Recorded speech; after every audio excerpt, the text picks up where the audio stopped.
എന്റെ പ്രിയപ്പെട്ടവളെ, അരുത്, കളയരുത്, മുഴുവനും വായിക്കൂ. ഞാൻ ആദ്യം അയച്ച കത്ത് മേൽവിലാസം തെറ്റി പല അപകടങ്ങളും ഉണ്ടായി. അതിലെ വരികൾ ഞാൻ ഇവിടെ ആവർത്തിക്കുന്നില്ല.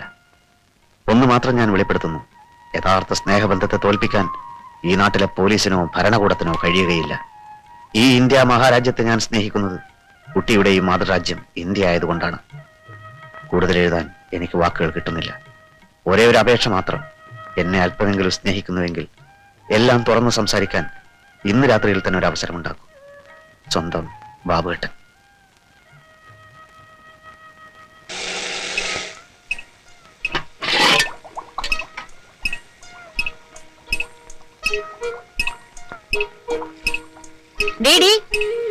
എന്താ ഇത്?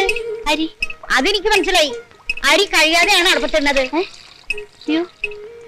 ഞാൻ കരുതിയത് പോയി കഴിയിട്ടു അടി. ഞാനിവിടെ അരിഞ്ഞു വെച്ച ഉള്ളിയോ? ഉള്ളി.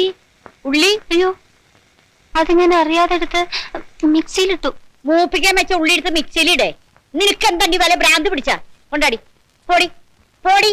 നീ ഇനി അടുക്കള കടന്നു പോവരുത്. താങ്ക് യു അമ്മച്ചി.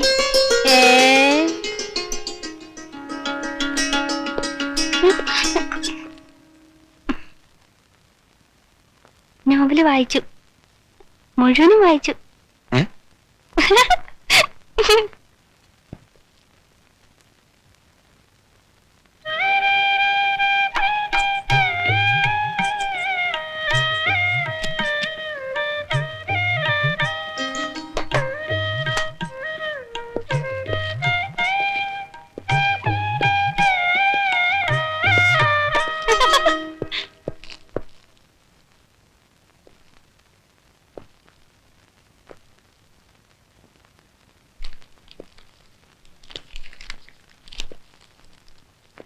നല്ല ഇനം ചെമ്പുപാത്രങ്ങൾക്ക് മുസലിയാർ പാത്രക്കട.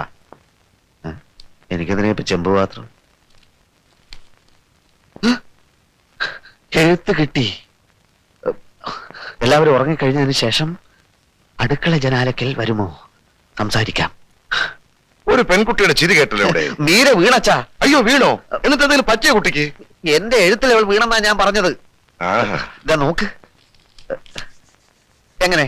ഇനിയെല്ലാം വെടിയും തീയും പോലെ സംഭവിക്കും. എല്ലാവരും ഉറങ്ങിക്കഴിഞ്ഞതിന് ശേഷം അടുക്കള ജനാലക്കൽ. എന്തിനാണാവോ സംസാരത്തിന് അടുക്കള ജനാല തിരഞ്ഞെടുത്തത്? എടാ മണ്ട, അവളുടെ മുറിയിലാകുമ്പോ മറ്റു പിള്ളേർ അറിയില്ലേ? എനിക്ക് തോന്നുന്നത് കുഞ്ഞമ്മയുടെ സപ്പോർട്ട് ഉണ്ടാവും ഈ പരിപാടിക്കെന്ന. വലിയ വീട്ടിലെ പെൺപിള്ളേരുടെ പ്രേമത്തിന് എപ്പോഴും ഒത്താശ ചെയ്തു കൊടുക്കുന്നത് അവിടുത്തെ വേലക്കാരികളായിരിക്കും. ഓഹോ, എത്രയും പെട്ടെന്ന് രാത്രിയായ മതിയായിരുന്നു.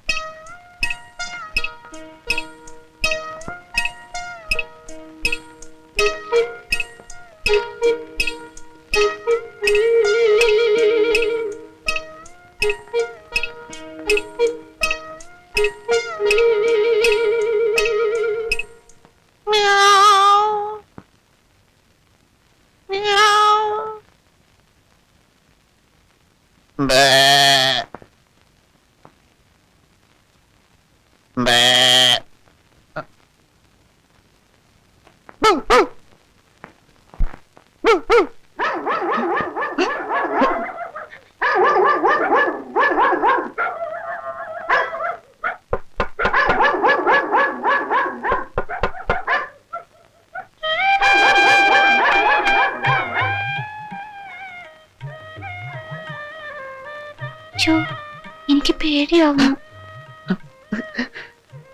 ഇത് ഞാനല്ലേ? ബാബുവേട്ടനല്ലേ? ആദ്യം പൂച്ച കരഞ്ഞതും ബാബുവേട്ടനായിരുന്നോ?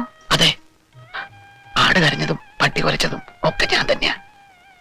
എനിക്ക് 20 മൃഗങ്ങളുടെയും 19 പക്ഷികളുടെയും ശബ്ദം ഉണ്ടാക്കാൻ അറിയാം. ആള് ഭയങ്കര മിമിക്രിക്കാരനാണല്ലോ. മിമിക്രി ഇഷ്ടാണോ? പിന്നെ ഭയങ്കര ഇഷ്ടാ. എന്റെ ഭാഗ്യം. എങ്കിൽ ദിവസത്തിൽ 24 മണിക്കൂറും ഞാൻ കുട്ടിയുടെ മുമ്പിൽ മിമിക്രി കാണിക്കും. അതിരിക്കട്ടെ, ഇതെന്താ എന്നോട് അടുക്കള ഭാഗത്ത് വരാൻ പറഞ്ഞത്? ഞാനൊന്നും അടുക്കളയിലല്ലേ കിടക്കാറ്. ഓ, അതെനിക്കറിയില്ലായിരുന്നു. ഞാൻ പോലും അറിയാതെ എന്നെ ഇങ്ങനെ ഒരാൾ സ്നേഹിക്കുന്നുണ്ടെന്ന കാര്യം എനിക്കും അറിയില്ലായിരുന്നു. ആദ്യം ഒരു കത്തയച്ചിരുന്നു. അത് മേൽവിലാസം തെറ്റി. അത് ഒരു കണക്കിന് നന്നായി. സത്യം പറ, എന്നെ ഇഷ്ടമാണ്. എന്തൊരു ചോദ്യം അത്. ഇഷ്ടമില്ലെങ്കിൽ വരാൻ പറയൂ. എനിക്ക് വിശ്വസിക്കാൻ കഴിയുന്നില്ല. എന്നോട് ഇത്ര പെട്ടെന്ന് അടുക്കുമെന്ന് ഞാൻ കരുതിയില്ല. എനിക്കാ വിശ്വസിക്കാൻ പറ്റാത്തത്. ബാബുവിനെ ഇഷ്ടപ്പെടാതിരിക്കാൻ മാത്രം ഞാൻ അത്ര വലിയ ആളാണോ? പ്രായത്തിന്റെ കാര്യത്തിൽ എനിക്ക് ചെറിയൊരു സംശയം ഉണ്ടായിരുന്നു. എന്ത് പ്രായം? ബാബുവിന് എത്ര വയസ്സായി? 33 അല്ലല്ല 29. അത്രയല്ലേ ഉള്ളൂ. എനിക്ക് 22 22? ഞാൻ വിശ്വസിക്കില്ല. സത്യമായിട്ട് 22 ആയി. 18 ആയതേ ഉള്ളൂ എന്നാണല്ലോ കൃത്യനിഷ്ഠയുള്ള ജീവിതം ആയതുകൊണ്ട് വയസ്സ് കുറവേ തോന്നും. അതാ.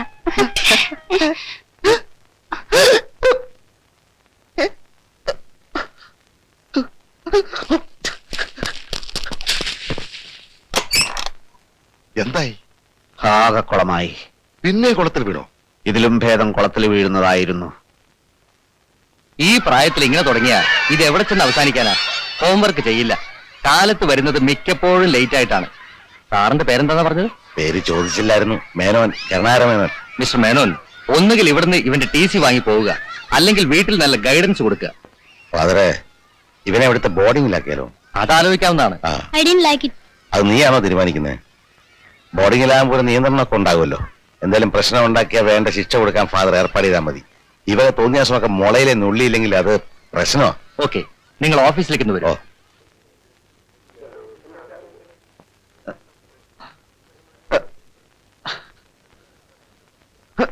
ഇനി എന്താ നിങ്ങക്ക് വേണ്ടത്? ഞാൻ മരിക്കുന്ന കൂടി കാണണോ? എനിക്ക് ക്ലാരയോട് കുറെ കാര്യങ്ങൾ സംസാരിക്കാനുണ്ട്. എനിക്കൊന്നും സംസാരിക്കാനില്ല. ക്ലാര ഒന്നും സംസാരിക്കണ്ട. ഞാൻ പറയുന്നത് കേൾക്കാനുള്ള സന്മനസ് കാണിച്ചാൽ മാത്രം മതി. എനിക്ക് പോണം. എനിക്കും പോണം. പോണ്ടെന്ന് ഞാൻ പറഞ്ഞില്ലല്ലോ. ക്ലാരെ, എല്ലാം ഒരു തെറ്റിദ്ധാരണ കൊണ്ട് സംഭവിച്ചതാണ്. തെറ്റിദ്ധരിച്ചത് ഞാനാ. അമ്മച്ചി പറഞ്ഞപ്പോഴാ ആ തെറ്റിദ്ധാരണ മാറിയത്. അമ്മച്ചി എന്ത് പറഞ്ഞു? നിങ്ങളുടെ ഉദ്ദേശം എന്തായിരുന്നെന്ന് പറഞ്ഞു. ഞാൻ അത് ഒന്നും ഉദ്ദേശിച്ചില്ല. എനിക്ക് മനസ്സിലായി. പക്ഷെ നിങ്ങൾക്ക് ആള് തെറ്റിപ്പോയി. അതേ, ആള് തെറ്റിപ്പോയതാണ് ആകെ പ്രശ്നമായത്. നിങ്ങളൊക്കെ വലിയ വലിയ ആളുകള്. ഞങ്ങളെ പോലുള്ള പാവങ്ങളുടെ മനസ്സിലിട്ട് കുത്താനും മുറിവേൽപ്പിക്കാനും നിങ്ങൾക്കൊന്നും ഒരു മടിയുമില്ല. എന്റെ കുട്ടി ഞാൻ നിങ്ങളുടെ കുട്ടിയൊന്നുമല്ല. കുട്ടി ആരുടെ കുട്ടിയാണെന്ന് എനിക്കറിയണ്ട. ഞാനാ മണ്ടി. നിങ്ങളുടെ കത്തിലെ വാക്കുകളെല്ലാം ഞാൻ അതേപടി വിശ്വസിച്ചു. ഒരു അടുക്കളക്കാരിയുടെ മകളാണ് ഞാനെന്ന് ഓർമ്മിച്ചില്ല. ചേച്ചേ, കരയാതിരിക്കൂ, കരയാതിരിക്കൂ. നിങ്ങൾ എന്റെ മനസ്സ് നോവിച്ചു. അമ്മച്ചി എന്റെ മേലും നോവിച്ചു. ഇതുണ്ടോ, ചട്ടിയും പഠിപ്പിച്ച് പൊള്ളിച്ചതാ. ഞാൻ കുട്ടിയുടെ അമ്മച്ചി വിചാരിക്കുന്ന പോലെ അത്ര വൃത്തികെട്ടവനല്ല. നേര് പറ, എന്നെ ചതിക്കാനായിരുന്നില്ല ഇതൊക്കെ?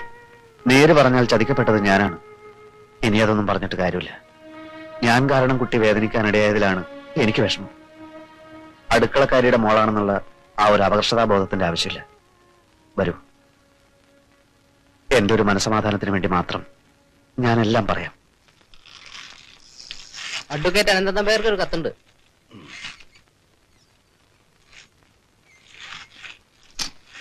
വക്കീലേ,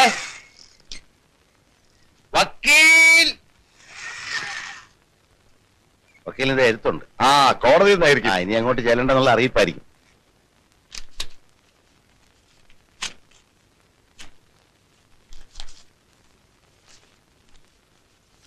പ്രിയപ്പെട്ട അച്ഛ, ജീവിതം ക്ഷണികമാണ്, മനസ്സൊരു കുരങ്ങനും. കിട്ടാനിടയില്ലാത്ത സൗഭാഗ്യങ്ങളും കാത്ത് അച്ഛൻ ഇനിയും നേരം കളയരുത്. മീരയെ കിട്ടിയില്ല, പക്ഷെ ക്ലാരയെ കിട്ടി.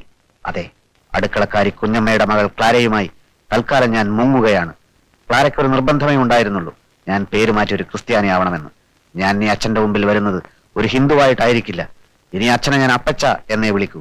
അനുഗ്രഹിക്കുക, അപ്പച്ചന്റെ മകൻ സെബാസ്റ്റ്യൻ. ഞാൻ വിചാരിച്ചു കുഞ്ഞ് വേറെ വഴിക്ക് പോയി കാണുന്നു. കുട്ടികളൊക്കെ പോയല്ലോ. കാത്ത് കാത്ത് ഞാൻ ബേജാറായി. സ്പെഷ്യൽ ക്ലാസ് ഉണ്ടായിരുന്നു. പുന്നൂസിട്ട് പോയിക്കോ. വേറെ വണ്ടിയുണ്ടോ? മീര ഇന്ന് കുറച്ച് ലേറ്റ് ആവും. അയ്യോ, അതിന് ഇയാൾ എന്തിനാ ഞെട്ടുന്നത്? ഞെട്ടാൻ പിന്നെ വേറെ കൂലിക്ക് ആളെ വിളിക്കണോ? മോളെ, കുട്ടികൾ വീട്ടിൽ കാത്തു വെക്കൂ. പുന്നൂസേട്ടനോട് പൊയ്ക്കോളാൻ പറഞ്ഞില്ലേ? ഇന്നൊരു ഫ്രണ്ടിന്റെ ബർത്ത്ഡേ ആണ്. സെലിബ്രേഷൻ ഒക്കെ കഴിയുമ്പോ കുറെ ലേറ്റ് ആവും. കമോൺ മീര, നമുക്ക് പോവാം. എന്തേ? എത്രയെന്ന് അറിയാൻ ചോദിച്ചതാണ്. ഞാൻ ലേറ്റ് ആയതുകൊണ്ടാണോ? മോക്കിപ്പോ വയസ്സെത്രയായി? കാര്യം എന്താണെന്ന് പറ. അല്ല, മോടെ പ്രായത്തിലുള്ള ഒരു കുട്ടി വീട്ടിൽ കയറി വരേണ്ട സമയമാണോ ഇത്? അതും പ്രായമായിട്ട് എന്ത് ബന്ധം? കുറച്ച് ദിവസമായിട്ട് ഞാൻ ശ്രദ്ധിക്കുന്നു. എന്ത്? എന്റെ പ്രായമോ? അതോ ഞാൻ വീട്ടിൽ വരുന്നതോ? വേറൊന്നും ശ്രദ്ധിക്കാനില്ലാത്തത് കൊണ്ട് ഇത് ശ്രദ്ധിക്കാമെന്ന് വെച്ചു അല്ലേ? Good night. നിക്കടി അവിടെ.